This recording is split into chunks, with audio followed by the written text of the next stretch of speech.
Assalamualaikum dear students. Hopefully you are all doing well. Welcome to the platform of Nan Academy. I am your host Mohammad Zulkarnain. तो students आज की इस video के अंदर हम 9th class के अंदर एक जो न्यू डिसिप्लिन ऐड हुआ है जो 2025 से 9th क्लास में स्टूडेंट्स के लिए अलग से ऑप्शन अवेलेबल है मैट्रिक इन हेल्थ साइंसेस। हम इसके ऊपर बात करेंगे। इसके जो बुक ऑफ फर्स्ट चैप्टर है इसको स्टार्ट करेंगे और इसके मार्क्स के डिस्ट्रीब्यूशन देखेंगे और ये भी स्टडी करेंगे कि वो स्टूडेंट्स जो मैट्रिक इन हेल्थ साइंसेस को अडॉप्ट करते हैं तो उनके एग्जाम जो है वो किस तरह से होंगे और जो एग्जाम होगा किस सब्जेक्ट के कितने मार्क्स होंगे, टोटल चैप्टर्स कितने हैं और उनके अंदर क्या क्या चीजें हैं जिनको हम डिस्कस करेंगे। हेल्थ साइंसेस है क्या, इसकी इम्पोर्टेंस क्या है और आपको आने वाले फील्ड्स के अंदर इसका क्या क्या बेनिफिट्स हैं, हम लोग स्टूडेंट्स इन तमाम बातों को स्टडी करेंगे। तो अगर आप चैनल पे नए हैं तो काइंडली चैनल को सब्सक्राइब कर लें, वीडियो को लाइक कर लें और वीडियो को लास्ट तक देखें क्योंकि वीडियो आप लोगों के लिए बहुत ही फायदेमंद होने वाली है। तो स्टूडेंट्स यहाँ हम सबसे पहले जो है मैट्रिक इन हेल्थ साइंसेस में स्टूडेंट्स हेल्थ साइंसेस को देखते हैं कि आखिर ये हेल्थ साइंसेस होती क्या है। अगर आपको बुक ओपन करें हेल्थ साइंसेस के सबसे पहला जो चैप्टर है हमारा चैप्टर नंबर 1 है, इसका टाइटल भी स्टूडेंट्स यही है कि इंट्रोडक्शन टू हेल्थ साइंसेस। अब स्टूडेंट्स ये जो हेल्थ साइंसेस है इससे हमें क्या पता चलता है नाम से, हेल्थ कहते हैं सेहत को, ठीक है। अब साइंस किसे कहते हैं, हेल्थ साइंसेस से क्या मुराद है। हेल्थ साइंसेस से स्टूडेंट्स मुराद ये है कि ये एक मल्टी डिसिप्लिनरी फील्ड है जिसके अंदर हम करते क्या है, जिसके अंदर हम बीमारियों की रोकथाम करते हैं, बीमारियों का इलाज करते हैं और बीमारियों के हवाले से लोगों को ठीक है आगाही फराहम करते हैं। अब स्टूडेंट्स जो हेल्थ साइंसेस है इसके अंदर हम जनरल बॉडी को स्टडी करते हैं, बॉडी के स्ट्रक्चर्स को स्टडी करते हैं और देखते हैं कि बॉडी का कौन कौन सा फंक्शन जो है, कौन कौन सा पार्ट है किस किस तरह से फंक्शनिंग परफॉर्म कर रहा है। स्टूडेंट्स मैं खुद हेल्थ साइंसेस का पार्ट हूँ तो इंशाल्लाह आप लोगों को हेल्थ साइंसेस को पढ़ने में बहुत मजा आएगा और आप लोग इसे बहुत एंजॉय करेंगे। तो स्टूडेंट्स साइंस पहले इसकी डेफिनेशन को देखते हैं कि इसकी डेफिनेशन क्या लिखता है। बोलते हैं हेल्थ साइंस का multi disciplinary field. Health sciences जो है ये एक फील्ड नहीं है बल्कि इसमें मल्टीपल डिसिप्लिन आ जाते हैं, कई सारे डिसिप्लिन आ जाते हैं। जिस तरह इसके अंदर बायोलॉजी आ जाता है, उसके अंदर न्यूट्रिशन गजाइयत आ जाती है क्योंकि हेल्थ साइंसेस में हमने सिर्फ ठीक है बीमारियों को रोकना नहीं होता, हमने लोगों की ठीक है न्यूट्रिशन डाइट के भी देखना है कि कौन सी डाइट जो है वो बैलेंस डाइट है, कौन सी खुराक जो है जिसको लेने से इंसानी सेहत बेहतर होगी, कौन सी खुराक लेने से इंसानी सेहत पर असर पड़ेगा, जिसमें न्यूट्रिशन आ जाती है। इसके अंदर फिजिकल एजुकेशन के कुछ चैप्टर्स हैं तो हम स्टडी करेंगे, ठीक है। न्यूट्रिशन का भी एक चैप्टर है, फिजिकल एजुकेशन का भी एक चैप्टर है। हम लोगों को बताते हैं कि आप लोगों को ये एक्सरसाइजेस करनी है, ये एक्सरसाइजेस जो है आप लोगों को इन बीमारियों में ये फायदेमंद होंगी। ये हेल्थ साइंसेस के अंदर हम लोग स्टडी करते हैं सारी चीजें। स्टूडेंट्स इसमें ठीक है जनरल बॉडी की स्टडी आ जाती है कि हम जनरल बॉडी के पार्ट्स को स्टडी करते हैं कि बॉडी का कौन सा ऑर्गन जो है वो किस तरह से फंक्शनिंग परफॉर्म कर रहा है। तो स्टूडेंट्स हेल्थ साइंसेस जो है जब आप इसको स्टडी करते हैं तो आप लोगों को बेसिकली जनरल बॉडी और जनरल डिजीजेस के बारे में और जो बॉडी की जनरल फिजिकल एक्टिविटीज से बॉडी को क्या क्या फायदे होते हैं तमाम के बारे में आपको बेसिक्स का नॉलेज हो जाता है। और इसके बाद आपको फायदा क्या होता है स्टूडेंट्स, इसके बाद आपको फायदा ये होगा कि जब मैट्रिक की तरफ हेल्थ साइंसेस पे कर लेंगे तो आगे मैट्रिक के बाद बहुत सारे फॉरेन से मैट्रिक के बाद डिप्लोमास वगैरह ऑफर होते हैं जिसमें जो पहले जो स्टूडेंट्स आते थे ना मैट्रिक करके तो उनको वहां पे ज्यादा बेहतर नॉलेज नहीं होता था। मिसाल के तौर पर मैं डिप्लोमे का नाम लेता हूँ ओटीटी से, ठीक है। अभी थर्मल टेक्नीशियन का एक कोर्स होता है, इसी तरह एक मेडिकल लेबोरेटरी टेक्नोलॉजी एमएलटी जो है एक तो 4 साल की डिग्री है और एक टेक्नोलॉजिस्ट का कोर्स होता है, ठीक है। लेबोरेटरी के टेक्नोलॉजिस्ट होते हैं उनका भी कोर्स होता है, डिप्लोमा होते हैं 2 साल के होते हैं। तो स्टूडेंट्स इनके अंदर जो मैट्रिक इन हेल्थ साइंसेस पढ़ के जो स्टूडेंट्स जाएंगे तो वहां पे आपको जो जाकर चीजों को स्टडी करेंगे तो आप लोग बहुत ज्यादा फेमिलियर होंगे हमसे, बहुत ज्यादा वाकिफ होंगे क्योंकि आप लोगों ने जनरल बॉडी पढ़ी हुई है। इससे पहले जब हम बायोलॉजी पढ़ते थे तो बायोलॉजी के अंदर हमने प्लांट्स को पढ़ना और काफी सारी चीजों को पढ़ना था, हमारे बच्चों को वहां पे जाके ज्यादा बेहतर नॉलेज नहीं होता था। लेकिन जब आप उनको स्टडी करके जाएंगे तो आपको वहां पे जाके एक बेसिक अच्छा नॉलेज होगा जिससे आप उनके अंदर अच्छा परफॉर्म कर सकते हैं। और इन डिसिप्लिन ऐड करने का मकसद भी यही है ताकि मजीद तालीम के हवाले से मजीद बच्चों को जो है वो निखारा जा सके, मजीद बच्चों को काबिल बनाया जा सके। ठीक है स्टूडेंट्स, तो मैं उम्मीद करता हूँ कि आप लोग को हेल्थ साइंसेस का समझ आ गई होगी। हेल्थ साइंसेस के बाद आप क्या कर सकते हैं, अभी वैसे इसकी क्लियर कट स्ट्रेटेजी नहीं है कि जो मैट्रिक इन हेल्थ साइंसेस वाले बच्चे हैं ठीक है ये एफएससी प्री मेडिकल में दाखिला ले सकते हैं, प्री इंजीनियरिंग में दाखिला ले सकते हैं, आईसीएस में ले सकते हैं। अब इसके एज जो है वो कोई स्ट्रेटेजी नहीं है क्योंकि जो मैट्रिक बायोलॉजी के जो स्टूडेंट्स होते थे ना वो तो एफएससी प्री मेडिकल में भी दाखिला ले सकते थे, इंजीनियरिंग में भी, आईसीएस में भी, लेकिन अभी तक जो मैट्रिक विद हेल्थ साइंसेज के साथ अभी तक इस गवर्नमेंट की कोई क्लियर कट पॉलिसी जो है वो सामने नहीं आई। होपफुली जैसे ही आएगी तो हम आप लोगों के साथ इसको आगाह कर देंगे कि आप मैट्रिक में ये करने के बाद आप एफएससी के अंदर क्या क्या ऑप्शन जो है वो आप लोगों के पास अवेलेबल होंगे।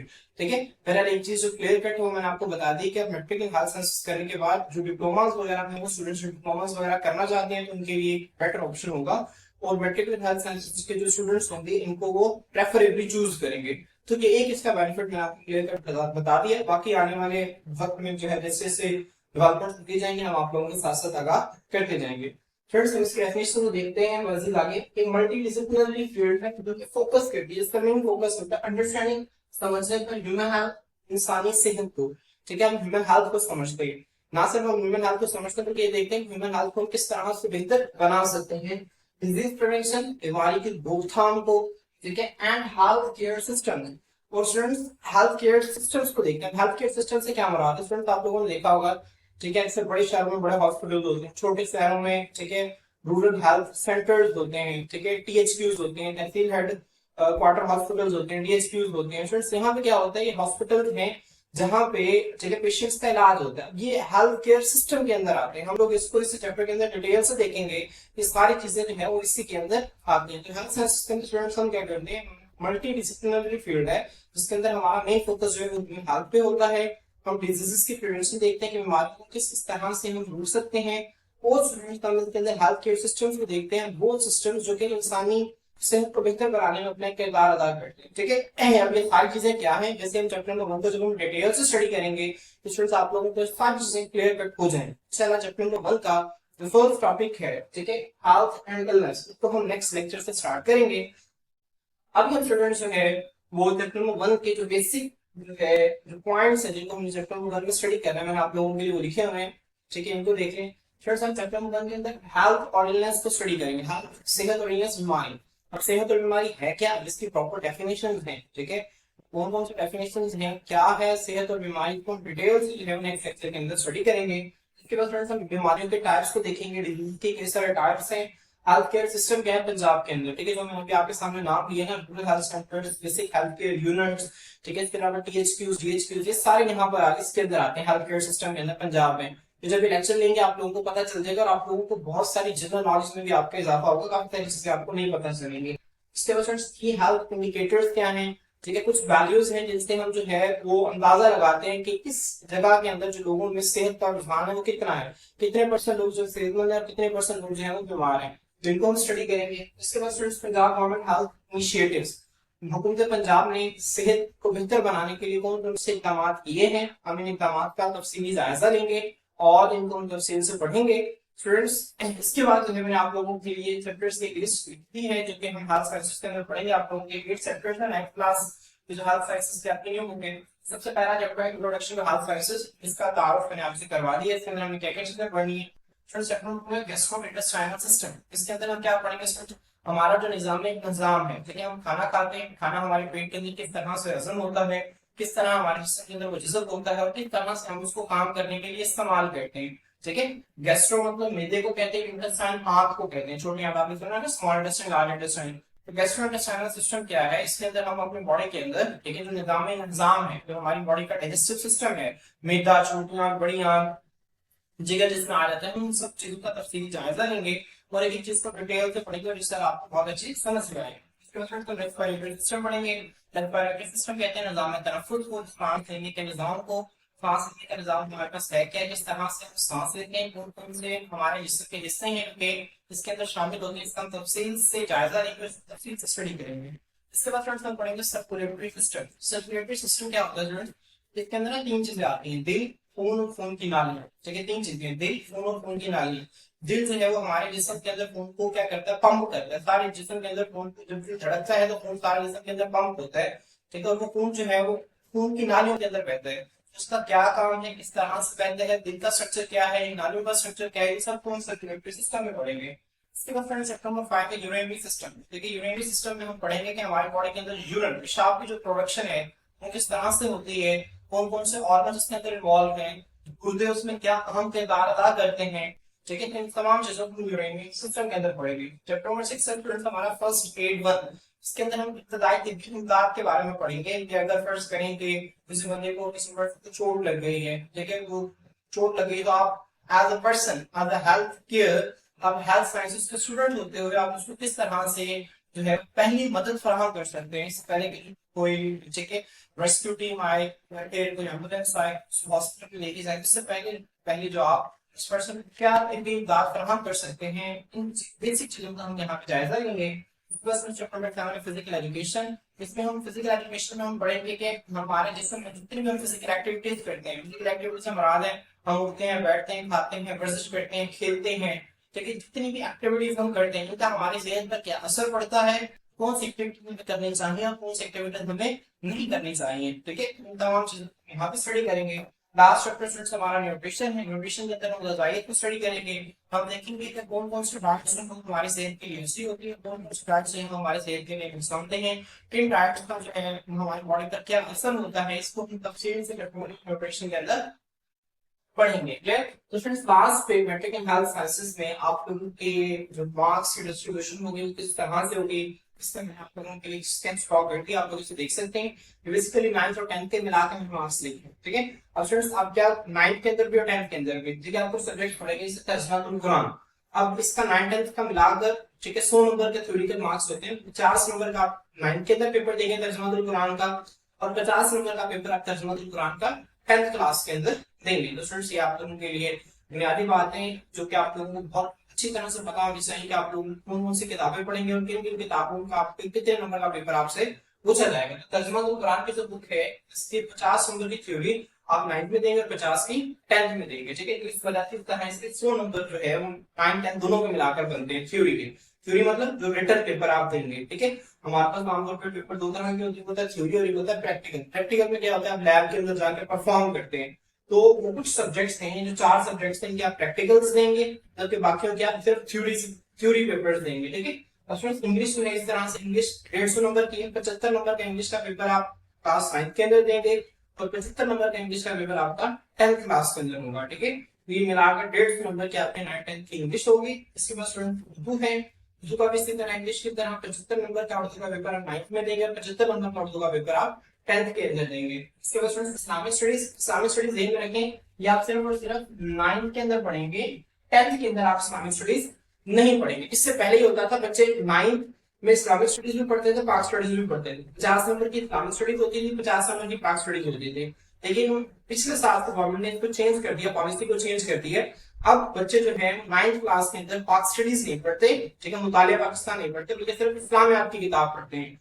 और हुआ क्या कि 9वीं और 10वीं में पहले बच्चे जो 9वीं में इस्लामियात पढ़ते थे और फिर 10वीं में इस्लामियात पढ़ते थे, फिर और 9वीं में मुतालिया पढ़ते थे, 10वीं में मुतालिया पढ़ते थे। हुकूमत ने क्या किया कि 9वीं और 10वीं की इस्लामियात को मिलाकर एक किताब बना के सिर्फ हम जमात में पढ़ा रहे हैं, और 9वीं और 10वीं की जो मुतालिया पाकिस्तान है उसको आप सिर्फ और सिर्फ 10वीं के अंदर दोनों को मिला के आप पढ़ेंगे, ठीक है।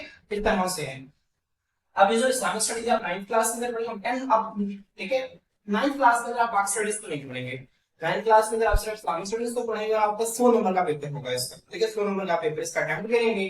9th क्लास के अंदर सिर्फ पाक स्टडीज को नहीं पढ़ेंगे, बल्कि पाक स्टडीज आप 10th क्लास के अंदर पढ़ेंगे, जिसका पेपर भी 100 नंबर का आएगा। तो 10th क्लास के अंदर आप पाक स्टडीज को पढ़ेंगे, 100 मार्क्स का पेपर देंगे, 9th के अंदर नहीं होगी, ठीक है। और 10th क्लास के अंदर जब आप जाएंगे तो 10th क्लास के अंदर इस्लामिक स्टडीज नहीं होगी।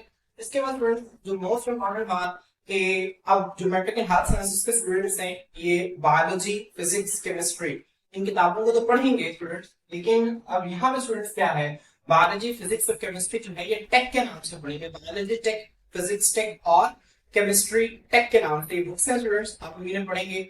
अब बायोलॉजी टेक में क्या है स्टूडेंट्स, अब इसमें जो सिलेबस है वो रिड्यूस है, आप लोग हमारे चैनल पे जाके देख सकते हैं, हमने अलग से प्लेलिस्ट भी बना दी है बायोलॉजी टेक के नाम से, वहां पे आप जाके उनके लेक्चर्स को ले सकते हैं। इसमें फ्रेंड्स क्या है, सिलेबस रिड्यूस है। अब सिलेबस कितना रिड्यूस है, इसकी आपको जो बायोलॉजी टेक के नाम से प्लेलिस्ट बनी है, उस पर मैंने एक वीडियो बनाई है जिसमें आप लोग उसका कंपैरिजन कर सकते हैं कि नई बायोलॉजी की निस्बत इस बायोलॉजी टेक के अंदर सिलेबस कितना कम है, वो किस तरह से ये जो है वो बनाई गई है, आप तफसील से वहां पे इसको जाके देख सकते हैं। स्टूडेंट्स बायोलॉजी टेक जो है इसका सिलेबस रिड्यूस है, जो दूसरी बायोलॉजी के 11 चैप्टर हैं इसके 9 चैप्टर्स हैं, ठीक है, और हर चैप्टर के अंदर से जो टॉपिक्स हैं वो भी कम कर दिए गए हैं। तो इसका आप 9 10 दोनों का मिला के 80 नंबर का पेपर आप यहाँ पे देंगे। तो आप इसको ध्यान रखने, टोटल 80 नंबर का पेपर यहाँ पे देंगे। 40 नंबर का आप 9th में और 40 नंबर का 10th में। स्टूडेंट्स जब आप 10th के पेपर दे देंगे, बायोलॉजी टेक का 10 का पेपर दे देंगे, तो उसके बाद आपका 20 नंबर का प्रैक्टिकल होगा बायोलॉजी टेक का। 20 नंबर का ये आपका प्रैक्टिकल पेपर होगा। तो इस तरह कुल मिला के आपके पे ठीक है 100 नंबर पूरे होते हैं। जैसे फिजिक्स टेक है जो ये भी 80 नंबर की होगी। 40 नंबर का आप 9th क्लास में पेपर देंगे, थ्योरी का 40 नंबर का आप 10th क्लास के अंदर देंगे, और इसी तरह 20 नंबर का प्रैक्टिकल देंगे, तो ये भी 100 नंबर का। इस तरह से फिजिक्स टेक मुकम्मल होती है। फिजिक्स टेक के स्टूडेंट्स अगर आप नाम नोट करेंगे तो आप नाम नोट कर सकते हैं हमारे चैनल पर, ठीक है। उसका भी लिंक अवेलेबल है, शॉर्ट्स में जाके आप वहां पे देख सकते हैं। फिजिक्स टेक जो है इसका भी सिलेबस रिड्यूस कर दिया गया है। इस तरह केमिस्ट्री टेक जो है इसका भी सिलेबस रिड्यूस है असल केमिस्ट्री के नस्बत, और ये भी आप 80 नंबर की देंगे, ठीक है। 80 नंबर 40 के 9th में, 40 के 10th में, और इसका भी 20 नंबर का प्रैक्टिकल आप 10th के बाद देंगे, ठीक है। इसके बाद स्टूडेंट हमारी मेन जो बुक है साइंसेस की, इसका भी स्टूडेंट 80 नंबर का आपका पेपर होगा। 40 नंबर का पेपर आप 9th क्लास में देंगे हेल्थ साइंसेस का, और 40 नंबर का पेपर आप 10th क्लास के अंदर देंगे। इसका प्रैक्टिकल होगा वो 70 मार्क्स का होगा, 70 नंबर का इसका प्रैक्टिकल होगा, जिनको मिलाकर जो है 150 नंबर बनते हैं। 150 नंबर के आपके हेल्थ साइंसेस एंड 10th को मिलाकर। यहाँ पे फ्रेंड्स एक सब्जेक्ट मिसिंग है मैथ, ठीक है। आप इसको भी देखिए, जो मैथ है इसका 150 मार्क्स का ठीक है पेपर होता है, जिसमें 75 मार्क्स का पेपर आप 9th में देंगे और 75 मार्क्स का पेपर आप 10th के अंदर देंगे। तो फ्रेंड्स जब आप इन सबको मिलाते हैं तो आप लोगों के पास टोटल जो मार्क्स हैं वो 1200 बनते हैं। 1200 में से आपके 10 के नंबर आएंगे, ठीक है। और आप लोग इन्हें देख सकते हैं, पहले आप 9th के पेपर्स देंगे, फिर 10th के जो 10th एग्जाम्स दे लेंगे, फिर आपके प्रैक्टिकल का पोर्शन होगा 10th के एग्जाम से, ठीक है। 1.5-2 महीने बाद आपका प्रैक्टिकल का एग्जाम्स होंगे। प्रैक्टिकल के एग्जाम्स में आप biotech, physics tech, chemistry tech और हेल्थ साइंसेस, ये 4 प्रैक्टिकल्स के पेपर आप लोग देंगे। तो स्टूडेंट्स उम्मीद करता हूँ कि आप लोगों का जो मैट्रिक एंड हेल्थ साइंसेस है इसके हवाले से बहुत सारी चीजें, बहुत सारी कंफ्यूजन होती है आप लोगों को क्लियर हो गई होंगी। अगर आपका इस हवाले से मजीद कोई भी क्वेश्चन हो तो आप लोग उनसे कमेंट सेक्शन के अंदर पूछ सकते हैं। आज के लिए इतना ही। इंशाल्लाह नेक्स्ट वीडियो के अंदर हम चैप्टर नंबर 1 में हेल्थ और वेलनेस के साथ, ठीक है, इस टॉपिक के साथ आपकी खिदमत में हाजिर होते हैं।